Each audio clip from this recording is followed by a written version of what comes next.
It is really an honor to be here today to introduce John Kuhn as he formally retires from his playing days and transitions to a proud alumnus of the Green Bay Packers. John is a player that needs no introduction to our fans, and to me, he's one of the great stories in the NFL. You know, you think of his roots. He started as an undrafted free agent from Shippensburg, and started on the practice squad with the Steelers, and made it to the active roster, and then in 2007 was claimed by the Packers, and obviously went on to a great career. Was an all-pro, Pro Bowler, Super Bowl champion. I don't have to tell our fans here he was a fan favorite. I'm not going to try to do what our fans did, but they would yell out his name. Maybe John can do that for us later. But I just have tremendous respect for John. He was really a smart player. To me, he was a coach on the field.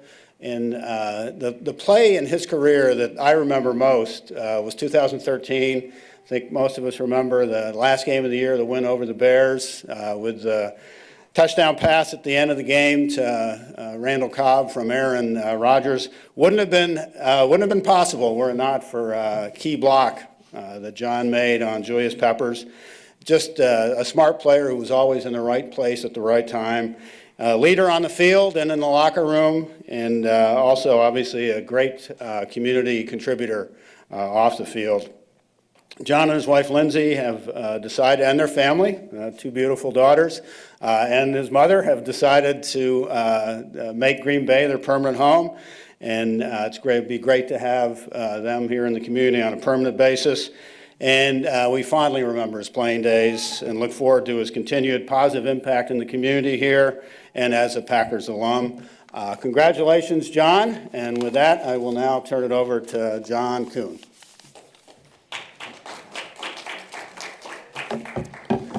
Thank you, Mark. And thank you, Mark and Brian Gutekunst, for allowing me to come in here and do this today. It means the world to me. I hope you guys have a long lunch hour if you're here on your lunch hour, because I got a few things to say. Playing in the NFL is the greatest part-time job in the world. Make as much money as you can, but don't ever let one play pass you by. Because when this game is taken from you, and it's taken from everyone someday, you may never get another chance at those plays or any another. That was the advice from my position coach, Sam Gash, who ironically was a feared fullback in the NFL for 12 years. It is one of my favorite quotes from my time as a player, and it exactly portrays the approach I tried to take on the football field. Coming out of Dover High School, I had no Division I scholarship offers.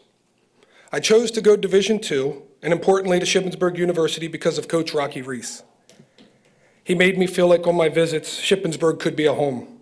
And for 4 years, it was just that. Well, and he promised to give me the football a lot, and that happened too. I love you, Coach. I miss you, and thank you.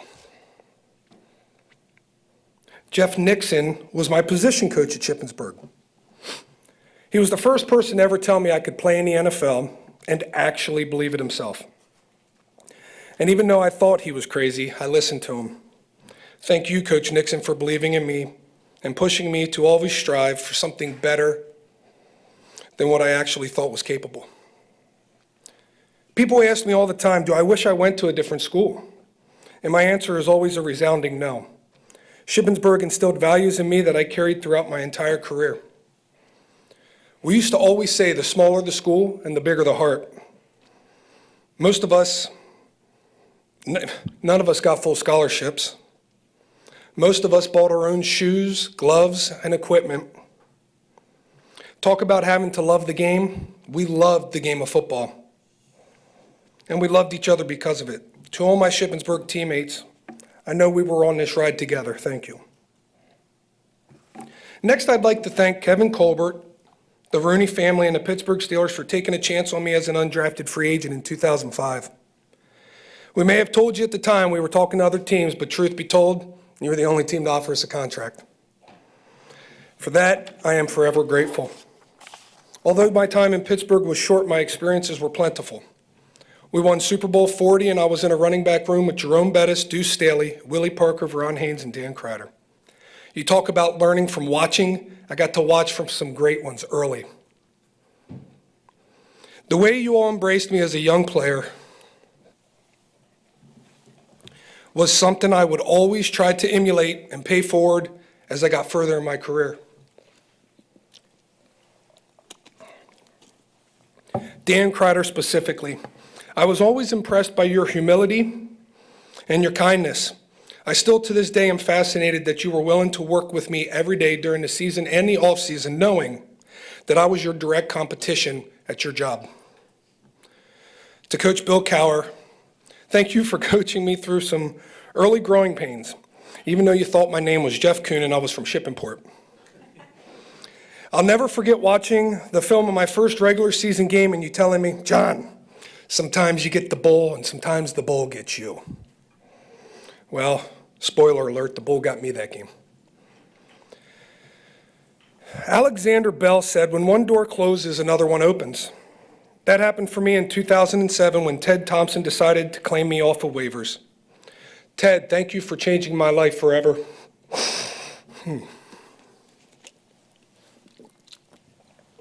I didn't know it at the time, but Green Bay had several specific keys to my career path that made it a perfect place for me to maximize my playing ability. Number one was Coach Mike McCarthy. You took chances on me that coaches don't often do with a fullback. Your West Coast approach was a perfect fit to my skill set, and you trusted me at the most crucial of moments within a game. And even though you thought the fans were booing you, when you put me in the game, you did it anyways. Thanks for everything, Coach. Number two, Edgar Bennett. EB, you were the most challenging coach I ever had. You made me learn the offense and the game of football in a way that no coach had done before. You made the classroom competitive and the practice field hell. It never stopped with you. You were relentless, and you pushed me to heights I never would have believed. Much like Jeff Nixon at Shippensburg, you saw something in me that I didn't see in myself. You told me that I would one day play in a Pro Bowl. And I'm so thankful you were my position coach and I listened to every word you said. Number three was an abundance of talented teammates. Being successful on an NFL team is one thing, but being successful on a good or great NFL team is life-changing. There is a phrase in the NFL that goes, if the team is successful, then everyone will eat. I know that my success is directly linked to the fact that I have had supremely talented teammates. When you talk about the fullback position, the first thing you think of is run blocking. Well, look at who I had to block for. Ryan Grant, James Starks, Eddie Lacy, among others. Even if I didn't make a good block, they made me look good. How about running the football as a fullback? 3rd and 1, around the end zone. Josh Sitton, TJ Lang, Chad Clifton, Mark Tauscher, Scott Wells, David Bakhtiari, and the rest of the crew. You moved the line of scrimmage. I just fell forward for a yard or two. Pass protection. When you are pass protecting for Aaron Rodgers, and he is throwing to receivers like Jordy Nelson, Randall Cobb, Devontae Adams, James Jones, Donald Driver, and Greg Jennings, that just makes life easy. I get asked a lot, what is my favorite play for my playing career? And naturally, everyone assumes it's the 4th and 8 in Chicago. The division-winning touchdown pass from Aaron Rodgers to Randall Cobb. And they always say, you made the play, you made the block, you. Well, in reality, it was 11 really good football players doing exactly what they were coached to do. I was just one of 11. Corey Hall. Much like Dan Kreider in Pittsburgh, you and I had a unique relationship. We were best friends competing for the same job. I'd always felt the better I did, the harder you worked, and the better you did, the harder I worked. I thought that was just amazing. And I'm still amazed we were able to convince Ted to keep 2 fullbacks and sometimes 3 on the active roster. Thanks for being such a great friend and for pushing me every day. To my old partner, Aaron Rodgers, I will never forget the card games, the luncheon costumes, the pranks in the locker room, the game day walks down the tunnel, and the feeling of playing in a game alongside you. I truly believed we would win every game with you as our quarterback.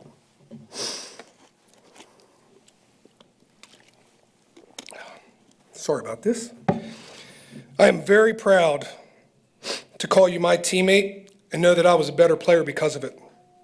I tried every day to make you proud to call me yours. I cannot transition from my time in Green Bay without first acknowledging the undeniable fact that the fans in Green Bay gave me a tremendous gift. Your love and encouragement continues to be a staple of what I consider one of the best fan bases in all of sports. Thank you, thank you, thank you. Next, I'd like to thank Sean Payton, Mickey Loomis, Tom and Gail Benson, and the entire Saints organization for allowing me to finish my career in New Orleans. What an experience to go someplace new, learn a new offensive scheme, be injected into a new locker room, and play with my fourth Hall of Fame quarterback. It made me feel like a rookie all over again. Mark Ingram, Alvin Kamara, Daniel Lasco, Zach Line, and the rest of the running backs. You guys are all my brothers, and our running back dinners will go down in history. To the city of New Orleans and Who Dat Nation, you showed me tremendous Southern hospitality and proved to me that Sunday football isn't just a game, it's a party. Thanks for taking me on that ride. I have a few other influences throughout my career. The equipment staffs, Red Batty, T-Bone, Tim Odie, Brian Nearing, Andy Gruber, Bummy, Corey Goday, Kimball, Blake Romig, and Desmond, and the rest of the Packers, Saints, and Steelers equipment staffs. Thank you for all the work you did trying to make sure I was in the safest and best equipment, and for trying your best to give me some swag and make a fullback look like a skill position. To the training staffs, Brian Engel, Kurt Fielding, Pepper Burris, Nate Weir, Pat McKenzie, John Gray, Scotty Patton, Bo Lowry, Ben Stolberg, Reggie Stone, Kevin Mangum, and John Norwood, and the rest of the Packers, Saints, and Steelers training staffs. Thank you for fixing me when I was broken, and for teaching me the difference between being hurt and being injured.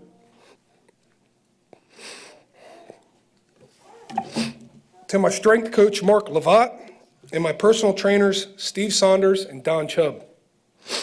Thank you for helping me find that we are all more capable of what we think. To my position coaches, Dick Hoke, Kirby Wilson, Jerry Fontenot, Alex Van Pelt. Van Pelt, thanks for teaching me the pepper scan. Big fella Sam Gash and Joel Thomas, you have all impacted not only my playing career, but my life with your coaching techniques. What I became as a fullback was a unique blend of each and every one of your styles. To my agent, Kevin Gold, thank you for your tireless efforts and your friendship over the years. 8 contracts is not the norm you have to negotiate for a single player. But Lindsay and I, we knew we had always nothing to worry about with you advising us. I want you to know you will always be a part of our family. Every player in the NFL has a special group of close friends. They may be old teammates, classmates from high school or college, childhood friends, what have you. And while you have a lot of support around the NFL, you know the support you gain from this cast is different. They watch all 3 hours of every game, preseason, regular season, postseason, just waiting for the 20 plays that you get to play as a fullback, most of them on special teams. They suffer through your defeats, and they rejoice in your victories. My group is Zach Lunsford, Colin Dunleavy, Dan Walsh, and Bill Morrison. Thanks, guys.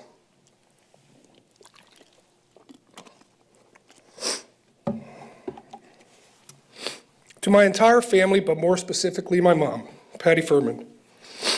For 28 years, you traveled countless hours to see my games. You spent money on jerseys and clothes to show your support for me. There was nothing hiding the dedication you had to every team that I was on. You risked the harassment at opposing team stadiums, and you did all this with a smile on your face. Now, I hope you know that I know you are my biggest fan. I love you and thank you.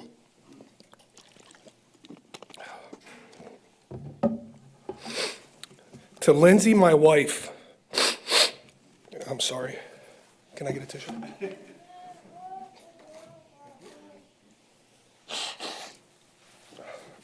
To Lindsay, my wife, what can I say? You've been with me for the entire ride. You always picked me up early in my career. I can still remember the phone calls in training camp when I'd tell you about my practice and you'd have the greatest advice. Just start tomorrow off on a new clean slate and get one block. We can build something from there. Somehow that turned into later in my career, why do you always run up the middle? Go outside, you'll score a touchdown every time. Now, I know you thought I was just rolling my eyes, but I always knew exactly where I stood as a player based off of your advice. There's an adage in the NFL that says, no matter what you believe, you are never as good as you think you are, and you are never as bad as you might think you are. You are my real-life reminder of that. And I thank you so much, because that's not an easy job. To my little girls, Elle and Lily, my only regret is that we didn't have you guys sooner so that you could know your daddy as the football player. I hope that we took enough pictures so that you guys can know that you were a part of the ride. I love you. The one thing I will miss the most is the brotherhood with my teammates. I would just like to give one last thank you to everybody who was ever a teammate of mine. From Ben Roethlisberger to Chris Kimoatu, from Aaron Rodgers to Andy Malumba, and from Drew Brees to Chris Banjo. We all come from different backgrounds and cultures, and I have thoroughly enjoyed getting to know and care for each and every one of you. What's my next chapter? I am not certain where that will lead exactly, but I am excited to take the next step and proceed into the future with whatever God has for me. As for the time being, well, I'm just happy I got to turn the page on my last chapter the way I'd always hoped I would, by retiring a Green Bay Packer. Thank you. I'm open. That I had in your speech, but you guys have lived in Green Bay, and you still live in Green Bay. Why did you guys decide to make this your home when so many of your teammates only show up here, 6-8 months out of the year? Well, so it's kind of a multi-layered question, but answer I would say. First, I'd start with when we got married, we decided to buy a house and live here year-round because quite frankly, it becomes a pain to fly back and forth 2-3 times a year and move your whole family and all your stuff. So that's when we kind of supplanted ourselves here. And it wasn't shortly after that I started talking to Lindsay about, should we buy a second home? Should we start looking for a place to live? Should we start doing this? And honestly, to tell you the truth, nothing felt like it could be home quite like Green Bay. And we just really liked it here. Lindsay, funny story, when we got signed off of waivers, we knew we got picked off of waivers, we just didn't know who picked us, and I'd heard that there was 4 or 5 teams that put a waiver claim in, and I had asked her, I said, where do you want to go? She goes, I don't care where we go, I just want you to play. And then I said, okay, well, where don't you want me to go? And she said, I really don't like green and gold for uniforms and for having to buy some gear, so I'd rather not go to Green Bay. Sure enough, it was Green Bay, and but I got to say, this place has changed her mind probably as much, if not more, than my own. So that's why we live here. Mark said it at the beginning, though, but the tradition of every time you're touching the ball, fans are screaming your last name here, and then away games as well. Just what was that like for you to see that develop in your time here, and then now become part of your legacy here as a player? Well, so as a fullback, you're not really a skilled player. And what I mean by a skilled player is a wide receiver, running back, somebody that touches the ball a lot. You can tell by those guys who the fans like because the cheers are louder or they're not as loud. And you can tell, when every time they touch the ball. Well, when you don't get to touch the ball a lot, it's a hard time telling. So by that starting and that getting as loud as it got, that told me right then and there, I had a lot of fans out there. And I had a lot of people that, you can get her, you can get her.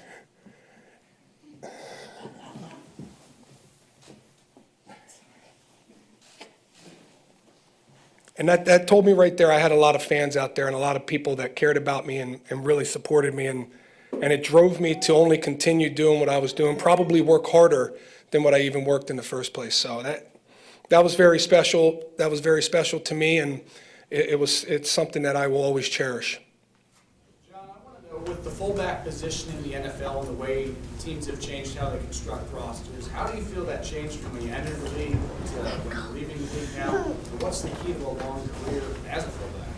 Well, when I first got in the league, it was a different run game. It was more of a power run game. It was 4 yards, 3 yards in a cloud of dust, and maintain control of the sticks and possession of the football.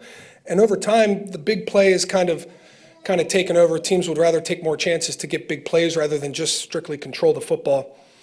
So I see as a fullback position, and what I've noticed here in the last few years is it's not dead. It's not dead by any means, but you got to be a multifaceted player. You got to be able to play on special teams. You got to play well on special teams. You got to contribute in that end. And you also got to be able to pass protect, catch some checkdowns, be versatile out of the backfield, do things in some of those natures. I think the players that can do those things and combine those things together, they're still really good fullbacks, and that position will stay going. Hey John, with only one true fullback invited to the scouting combine, he's also a local kid from Bayport. Any words of advice for him as he kind of goes through this process to hopefully have a long career like you? Well, I was a big fan of his when he played over at Bayport. I remember the battles that he had with that Schwabenon and the other quarterback that they had at the time, and he's a tremendous player. And what he did at college was not dissimilar to what I did in the NFL. I didn't block a whole lot in college.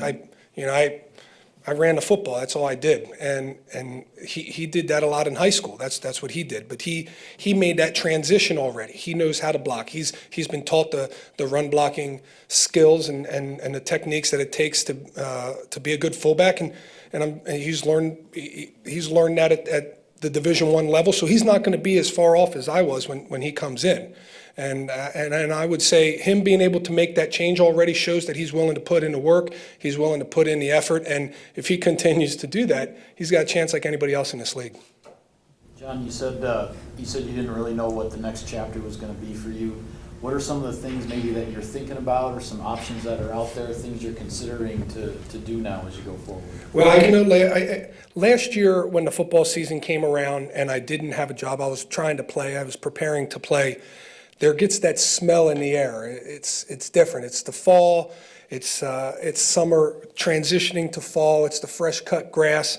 It's just a change. You know, people are winding down from summer. It's an atmosphere that you feel every single year, and I would love if when that atmosphere comes around again, I'm in some way, somehow a part of this game, whether it's coaching, scouting, covering it, watching it, just to be near it. That's what my hope is for. John, you played for 3 different franchises. What to you is unique about the Packers fan base versus other fan bases?